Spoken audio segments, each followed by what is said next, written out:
গো, মানিব্যাগে এতগুলো টাকা, আশেপাশে কেউ দেখে নাই, তাড়াতাড়ি বাড়ি নিয়ে যাই।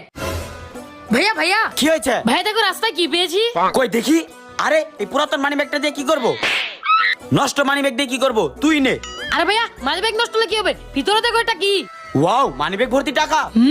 চল আমরা শপিং করে আসি। হ্যাঁ চলো চলো, আজকে এই টাকাগুলো দিয়ে পুরা দূরে শপিং করবো। হ্যাঁ, আজকে শপিং গুলো এত সুন্দর করেছি। ফ্রিতে শপিং, ওয়াও। ধ্যাৎ, আমার সাথে এটা কি হয়ে গেল? ধ্যাৎ, কি হয়েছে ভাইয়া? আরে আর বলিস না, আমার মানিব্যাগ আমি রাস্তায় হারিয়ে ফেলেছি। এটা আমার পুরো মাসের স্যালারি, যত্ন করে রাখি। আর তারপর একটা কল আসে, ফোন বের করতে গিয়ে মানিব্যাগটা পড়ে যায়। আরে ভাইয়া বাদ দাও, তুমি একটা মানিব্যাগ হারিয়েছো, আমি আরেকটা মানিব্যাগ পেয়েছি। আর এই মানি ব্যাগের ভিতরে 50,000 টাকাও ছিল। কি? দেখি দেখি মানিব্যাগটা। আরে এইটাই তো আমার মানিব্যাগ। এর ভিতরে 50,000 টাকা ছিল। টাকা কই? ভাইয়া সব টাকা দিয়ে আমরা মার্কেট করে ফেলেছি। এটাতে আমার পুরো মাসের স্যালারি ছিল। দাঁড়া আজকে।